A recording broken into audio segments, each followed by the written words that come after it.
Jonathan Barlow, thank you so much for joining us. We really appreciate it. Oh, thanks for having me.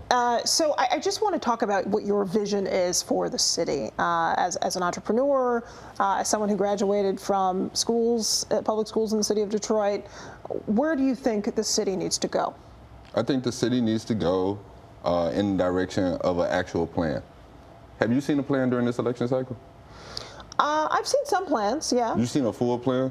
I've seen some tax plans. I've seen some plans for creating offices for improving education. I've seen some, but go ahead. Yeah, go ahead. Maybe specialized plan. I haven't seen a comprehensive plan yet. And get this, I'll do what you want better. I want to take Detroit where we become a transparent city. We become a city that comes together before elections, during elections, and after elections. Where we create a village concept again, a village approach to solving issues, but also recreating family again. That's why my plan is called Reach Every Family. Mainly because if we don't do so, we're leaving someone out and someone's not sitting at the table. And so that's where I want to take Detroit into the future, becoming an international innovation hub in which no one else is experienced to do. So when you say an international innovation hub, what specifically do you mean? And how do you build on current innovation hubs that exist, notably at Michigan Central? Michigan Central is not an innovation hub. Michigan Central and New Labs are housing and spaces in which ideas are coming together. Nothing is being done, nothing is being shipped to market expeditiously.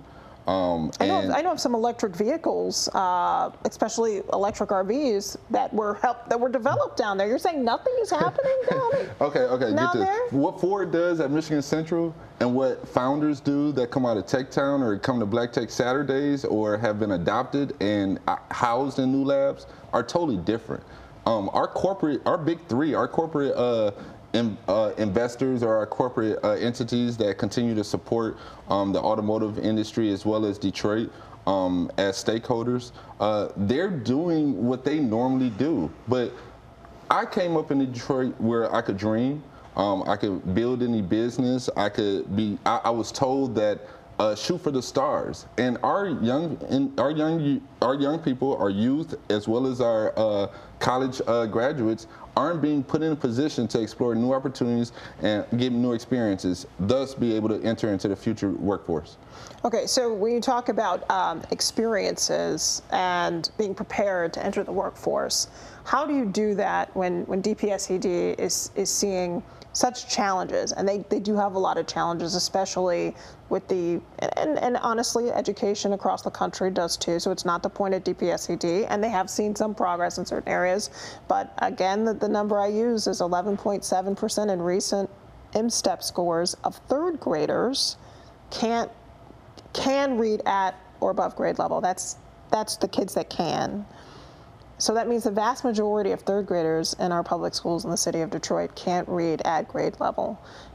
What can you do as mayor to help change these figures? First of all, when I become mayor, there will be a joint educational task force. Others have suggested it. However, mine is more so geared towards the social welfare, social services, and social determinants of our families. And so when I make my joint educational task force, it will include both public and charter schools, but it will address the real issue. The real issue is that we have 6,400 families outside of their homes in a category called homeless. And we need to get at least 10% of them off the streets in order for them to become prepared to be able to be educated. And so that means that we're wrapping our arms around all the parents more. My question is this: if the literacy rate is that, then what is our family, what is the successful family rate, or what is the mature family rate, if that was ever a thing, right? And so my only goal is to ensure that we give parents all the support they need with new jobs or the assistance that they need to be able to make sure that they have child care or they have the mobility and transportation and food to be able to make sure that both they can go to work and concentrate and they can send their kids to school as well. So do you have a plan to address food deserts in the city? Oh, definitely. Well, first of all, I'm looking at the bureaucratic and crazy leadership changes that some of our gleaners and food pantries have had. But I'm also looking at recreating the network both for public safety and food, our food deserts. Our food pantry system, as well as our urban agricultural system, needs a total restructuring in terms of how technology is powering. But the same issue lies in our CVI network. We spun up all these CVI groups, but they don't talk to each other. What technology is really powering them? And that's why I am, again, the best candidate to come into the seat of mayor in order to, one, cut our wasteful spending, which involves technology, doing a forensic audit, and no one can do it quicker than me because you can't find anything unless you have the best tech people there. In addition to that, not only cutting wasteful spending, but making sure that we build the right infrastructure tools to make sure that we are all coming to the table to be able to approach the problems collectively. So help me understand how you believe that you have the experience to walk into a role of being the leader of the largest city in the state. Let me ask you this. Who else has changed laws without being elected? Anybody in the city?